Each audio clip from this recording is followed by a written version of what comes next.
Praise the lord. హల్లెలూయా. మన ప్రభును రక్షకుడైన యేసుక్రీస్తు శక్తి కలిగిన నామంలో మీ అందరికీ ఈ ఉదయకాల శుభాకాంక్షలు.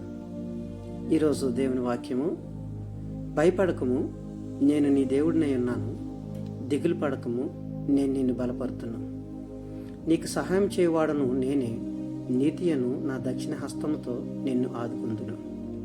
యెషయా గ్రంథము 41వ అధ్యాయము 10వ వచనం.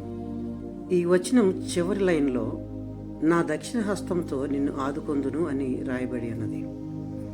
ఆదుకొందును అను పదము ఇంగ్లీష్లో కానీ మనం చూసినట్లయితే అప్ హోల్డింగ్ అంటే ఎత్తి పట్టుకొందును అని అర్థం వస్తుంది. వట్టిగా పట్టుకొనుటకు ఆదుకొనుటకు మధ్య తేడా చాలా ఉంది. ఒక పుస్తకాన్ని కానీ పెన్సిల్ కానీ పెన్నును కానీ మనము ఇక్కడి నుంచి వేరే చోటకి తీసుకుని వెళ్ళాలంటే మన చేతులతో పట్టుకొని తీసుకుని వెళ్ళాలి. అంతేగాని వాటంతటా అవే ఎక్కడికి కూడా కదలలేవు. అలాగే ప్రియ మిత్రులారా, మనము కూడా బలహీనలము. ఎట్టి దైవిక సహాయం లేకుండా మనంతట మనమే తిన్నగా నిలబడలేము. ఒకవేళ మనంతట మనమే స్వయంగా నిలబడటకు ప్రయత్నించినా మనము ఒక్కొక్కసారి పడిపోవచ్చు. అందుని బట్టి మన దయగల ప్రభు మన బలహీనతలను ఎరిగి ఉన్నారు. అందునిమిత్తం నీతి అని తన దక్షిణ హస్తంతో ఎల్లప్పుడూ కూడా మనల్ని ఆదుకుంటూ ఉన్నారు. మనము ప్రభువుని పట్టుకోవడమే కాకుండా ప్రభువు కూడా మనల్ని పట్టుకునేటట్టుగా, అంటే ఆయన మనల్ని ఎత్తి పట్టుకునేటట్టుగా చేసుకోగలగాలి. మనం ప్రభువుని పట్టుకుంటే ఏదో ఒక సమయాన బహుశా ఆయన యొక్క చేతిని విడిచిపెడతామేమో. కానీ ప్రభువు మన యొక్క చేతిని పట్టుకుంటే ఎట్టి పరిస్థితుల్లో కూడా వదలడు. ఒక చిన్న బిడ్డ తన తల్లిని పట్టుకుంటే ఏదో ఒక సమయంలో ఆ తల్లి యొక్క చేతిని విడిచిపెట్టుద్దేమో. కానీ తల్లి మాత్రం బిడ్డ యొక్క చేతిని పట్టుకుంటే ఆ తల్లి ఎల్లప్పుడూ కూడా పట్టుకునే ఉంటుంది.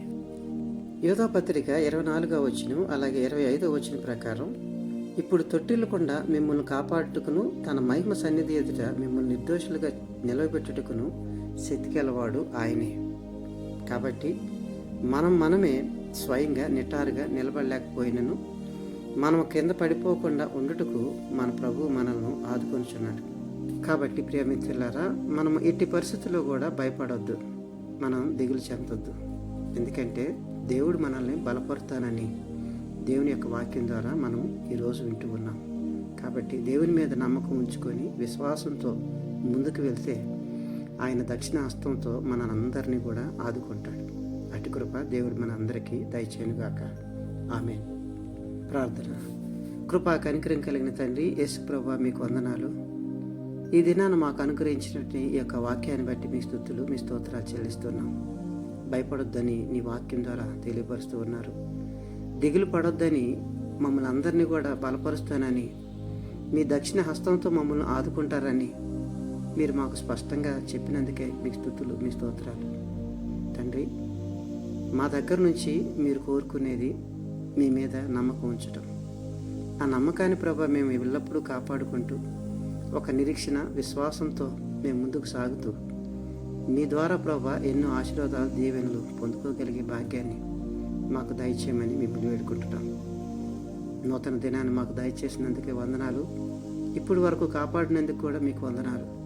ఈ దినమంతా కూడా మీరు ఎక్కల చాటుని మమ్మల్ని భద్రపరిచి కాయండి.